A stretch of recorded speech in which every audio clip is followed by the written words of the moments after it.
On to our first presentation of the day from Markus Hose. Now, Markus started his career at Ricardo's Midlands Technical Centre, but since 2013 has been at JLR. Initially, he was in their research team, and he was responsible for, slight mouthful, electrification, transmissions, driveline, and powertrain structures. I did it. Markus is now Systems Integration Manager, delivering JLR's new vision of electrified powertrains. One thing about Markus is, which has annoyed me a little, he's always had a brilliant handle on the bigger picture. He's always understood what it means to be an engineer, and just how that relates to what the customer wants. So he's somehow able to be in the detail, but also look from the outside at the same time. Oh, I can't do that, it's not fair. So that's why he's here today doing our keynote. So over to Markus after this.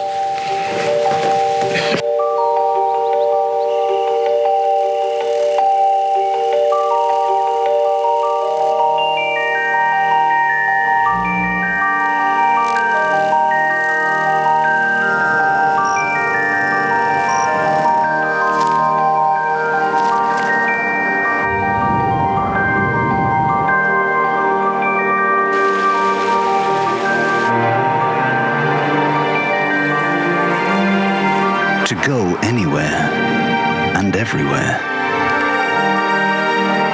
With peerless refinement, capability, and design.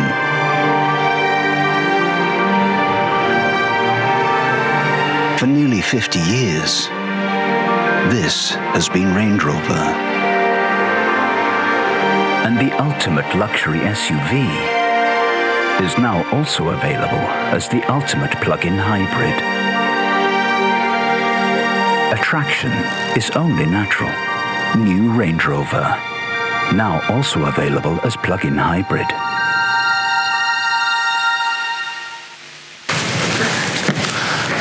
Right, hello everyone.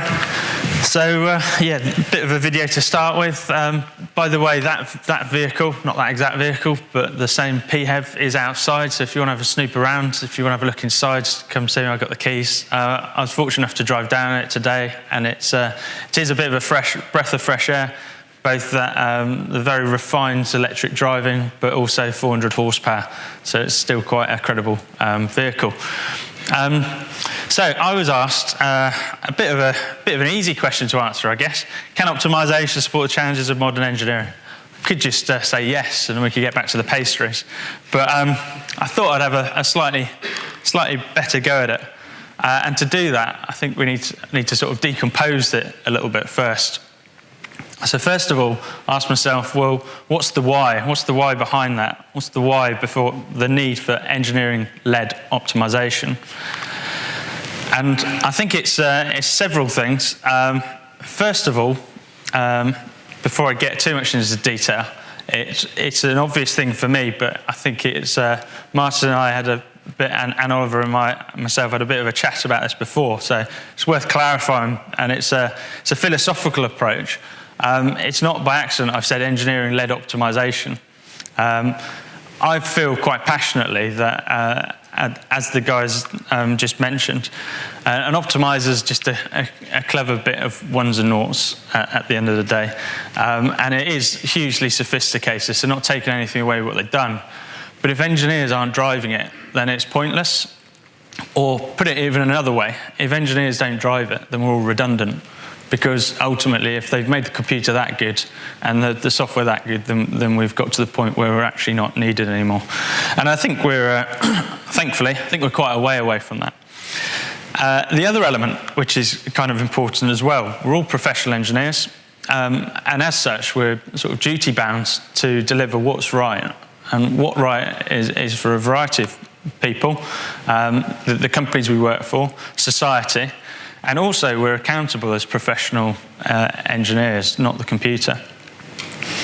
Also, what I'll come on to talk to is there's a lot of disruptive forces in the automotive industry at the moment, and we need to understand what they are, to understand how optimization can help us, and most importantly, engineering-led optimization. Then a little bit about the how. If we understand the challenges, then I think it becomes quite a bit easier about how how we take advantage of the assets around us. And ultimately, it's the what. And the what's really important because that's the product we all strive to make in our respective areas. And that's what's really good, and that's what brings us all together. It doesn't matter if we make a racing car or a bike, we're all striving to make the best product. So, what I thought I'd do is explain. I had a bit of an epiphany. I went, it's a bit difficult at work at the moment, isn't it? And then I realised why. There's 4 simultaneous disruptive trends happening on the automotive industry at the moment.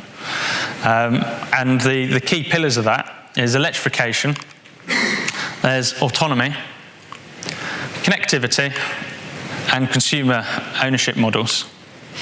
So if we just quickly go through that, what's happening here is we obviously had a world of legislative targets, and they're getting more and more stringent, both CO2 and emissions. And then we had some interesting diesel coverage, which is being exacerbated by how media are reporting it and how government are responding to that. And then the consumer choice ultimately will drive electrification, because it really is a compelling offering. Autonomy, we're already quite advanced on this journey now. It's public information that we're teaming up with Waymo, Google, who are one of the, if not the leaders in this area. So that's a very exciting element. Connectivity used to just be about how many USB ports you had in your car. Then it became how many Wi-Fi signals you have. And then very quickly it just became the car's just an Internet of Things. It's just a smartphone that happens to have wheels on it. I don't think that, but there's a generation out there that does. And then the consumer model and ownership, which you can see there. Now, the really interesting bit isn't that those 4 things are happening all at the same time and I can complain about it. The really interesting bit is there's actually quite significant feedback loops. The influence of autonomy on electrification goes both ways. The amount of information which you make available to your control algorithms, you're entering a city, you're entering a zero emission zone, et cetera, et cetera. But also it's the other way. The amount of electrical consumption which all these autonomous computational performance needs. I can't remember the numbers off the top of my head, but Tesla announced their recent, probably about a year ago, and it was in teraflops, the computational performance. It's basically the equivalent of one of these really big stacks, that run the optimization. So if I just look at one element, I won't go through all of them, electrification. So we all understand that the internal combustion engine won't stay as it is, but equally it's not going to go away very quickly.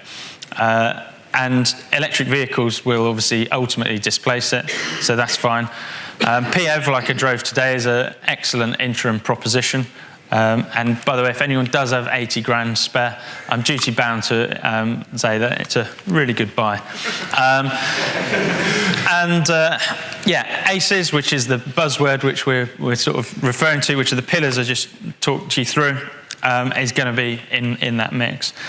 So we need to embrace new technologies in each of those pillars, and with those new technologies are challenges. So I found this slide, and I quite liked it. I quite liked it for several reasons, because it's got cookies and explosives on it. And just to let you know how privileged and fortunate we've been in the age of the internal combustion engine. Gasoline, and this is a logarithmic scale down the bottom, gasoline is kind of handy because it's got obviously a very good energy density, and it's actually relatively easy to contain. We've got some stuff above it, but actually what this doesn't take into account is the containment method. And we've got to transition. Okay, we can get better than what we've got here, but we've got to transition to lithium-ion or similar. And it's a challenge. I think that's the main element I wanted to take away from that, which won't be lost on anyone. The other one, which is really interesting, is we live in uncertain times. And I think it was really, really well summed up by Mary Barra, CEO of General Motors. Her vision is that in the next 5 to 10 years, we'll see more change in the automotive industry than we have in the last 50 years. And that's easy for me to say. I happen to agree with it. It's easy for me to say, but it's worth us just thinking back 50 years ago what the cars were. we're in the 70s, and that is the transformation we're going to experience. So that's quite interesting. The challenge there is quite a simple one. We can't compress the product development cycle equally by a factor of 10.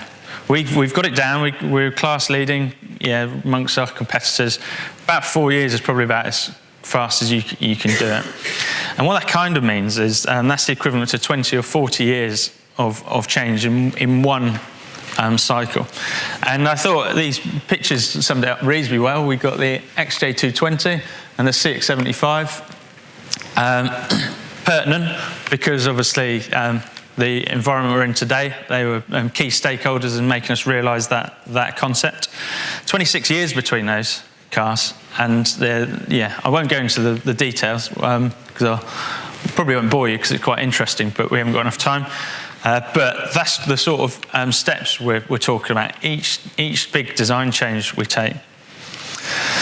And then this is really interesting. So KPMG, each year, they ask executives about what do they think the important things are. And I think you can see that okay. So whether is fuel cells interesting for you, connectivity, battery electric, and so on and so on. Quite a confusing slide, and that's kind of the point. So the first bit I want to say is if we deliver a product now, as I mentioned, 4-year cycle, we've got to have made our decisions in 2015. And if you look at if you look at what's most important to the aggregate of the respondent, well, we should just be, don't worry about any technology, just get to China. That would have been the answer. And then you also see a massive step change the following year. So if I just pull out one to illustrate that, and it's pertinent because it's the area I work in, battery electric mobility. 2015, that was low on the radar of the aggregate respondent. And you can see how quickly people need to react to the environment they were in. So that sort of drives us to one of the big drivers of why CE is important, because time to market is important, and also having the tool sets to enable you to make the decisions is important. And it's also a really good example because I'm sure most of you are aware we've released the Jaguar I-Pace this year, and I think that is a good example of both we were able to be very close to making the right decision as early as possible, but also through a lot of flexible, hard-working individuals and teams, we're able to bring the products to market. And bringing the product to market before all of our German friends is a massive coup. And they're all asking, how have we done it? And we're not going to tell them. So what we do know, we know disruption has arrived, but what will its effects be is the other element I'd like us to think about. And we can learn. Nokia CEO, really famous quote, we didn't do anything wrong, but somehow we still lost. And this is obviously in reflection to, Nokia were the dominant go-to person for a phone. And then Apple just came out of nowhere. And what that tells us is it's not good enough to be first to market. And this is in reference to the BlackBerry. You've got to have the product that people want and that's right for them. And I think BlackBerry's, they didn't do anything wrong again. They just assumed that the high tech would be aimed best at the business person, not the individual consumer. And it actually shows how market forces are shifting. And that brings up to quite a sobering thought. One or more of the biggest OEMs may not be around in 5 years. We're in such, as I showed before, such disruptive times. It can unsettle even the biggest, and that's what we've seen in the mobile phone world. So, next bit I wanted to reflect on, and this is literally just a thought provoker. Let's say wouldn't say I'm 100% aligned with it, but it is a sobering thought. The innovation bucket is running dry. And there's a couple of examples here, really really well to think it through. And what they've done, this very clever chap whose name I've forgotten is on there, but he's basically done some key metrics of these are key disruptive innovations.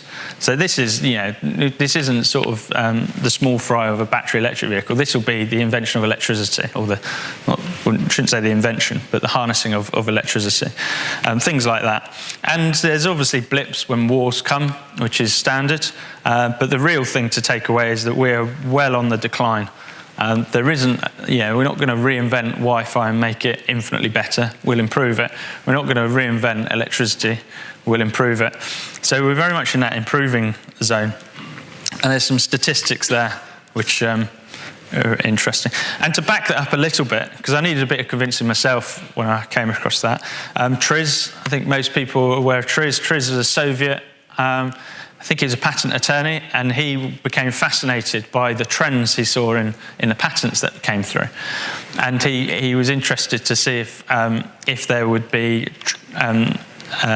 common themes. And there's some 40-odd items which he identified, and they've actually been grouped quite succinctly into these 9. And I won't go through them all, but obviously you could divide things, you can make more efficient, you can deform, you can change the materials. Actually, if you think about that, okay, there might be material evolutions we've got coming, and we'll hear about 3D printing and all that really good stuff. But actually, there's not a lot left. We're already considering all these things. So, in summary to the why, we need to embrace new technologies, and we need to respect the challenges it presents.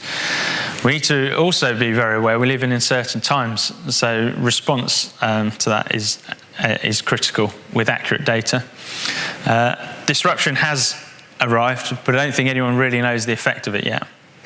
And there's not a lot of golden bullets out there that we can go to. So, in summary, we need to be comfortable working in this environment, because it's not going to go anywhere. It's probably going to get even more interesting. And it requires the flexibility to react to different input signals, and it's more important than ever to ensure that the total system is optimized. So my view of this is you could describe engineering as a negotiation. It's a negotiation between your wants and physics. A lot of people try and ignore physics, and it kind of has a really, really nasty habit of not going anywhere, or just reappearing somewhere else. And that's sometimes worse. So in part of the negotiation, you need to know what data you've got available to you, and you've got to know what you're not willing to budge on, but you also need to be willing on what you can compromise on. And there's a multi-dimensional element to it. A single-axis seesaw is really easy, but a multi-dimensional problem becomes a lot harder to contain. And David Davis, I think, and others are finding that in government at the moment with Brexit. So a little bit about the how on system integration. It's something which I've become, it's a bit of a pet hobby of mine, really. And it's something which I really feel is extraordinarily important. Because it's a really important way of being able to differentiate yourself from what other people are doing. Eisenhower had a really good phrase where if he came across a problem, like he had a platoon stuck, he was a military bloke at heart. If he had a platoon stuck here, he wasn't just going to go, you've got a problem there. He was a general. He went, okay, well, I've got a platoon stuck there, they're being attacked. Well, this is a great opportunity to take the enemy by surprise. I'll go around there and give them a jolly good kicking. So we can always make the problem bigger, and that's often a really intelligent way of fixing the problem. Don't adjust your eyes. You're not supposed to be able to see too much of the bottom image. It's purposely blurry, but it's a good example of a bit of work which we've done with GRM, and we found it really powerful, where we took the problem and made it bigger.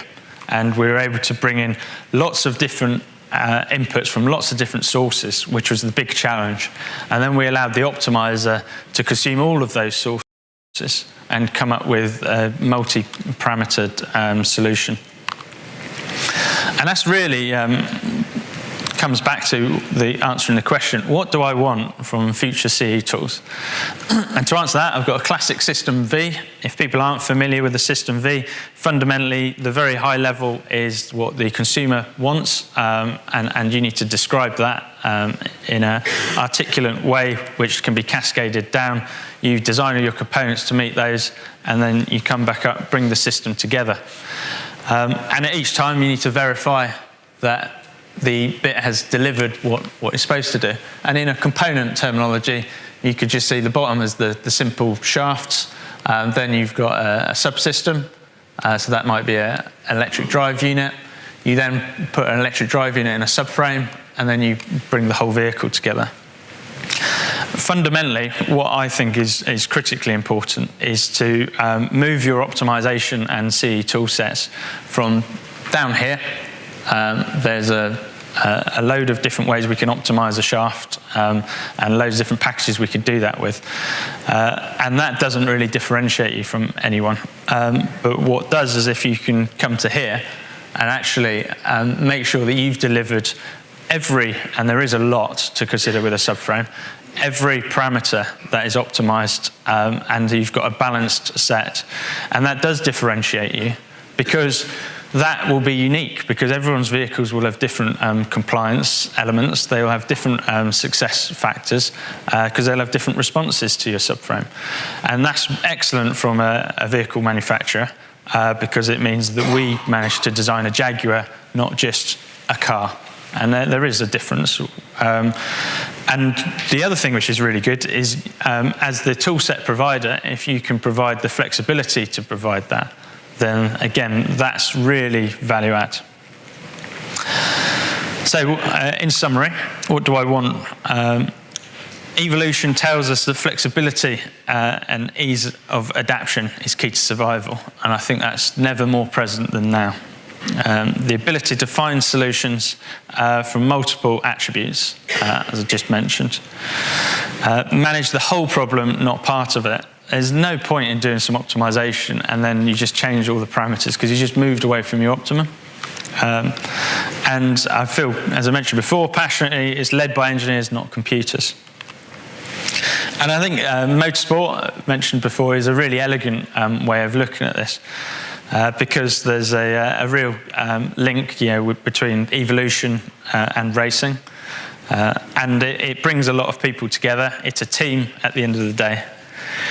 But also, motorsport has fewer constraints, so you kind of get to the core engineering principles. I wouldn't say it's easier, but it has less constraints, so you can exercise your tool set faster.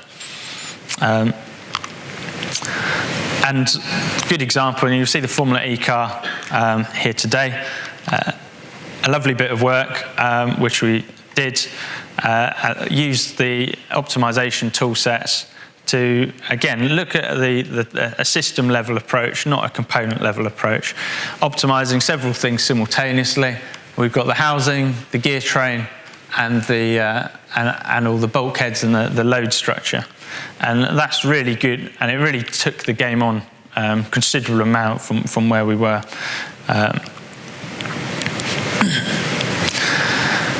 So what optimization did, and its system level optimization, it allowed a smaller engineering team to move quicker and accelerate development. It was a guided solution using some 20 load cases, and it was adopted for season 4. And the light weighting was the evident result, but it also delivered everything else we needed, the durability. That's it. Any questions? Thank you very much, Mark. I'll put this.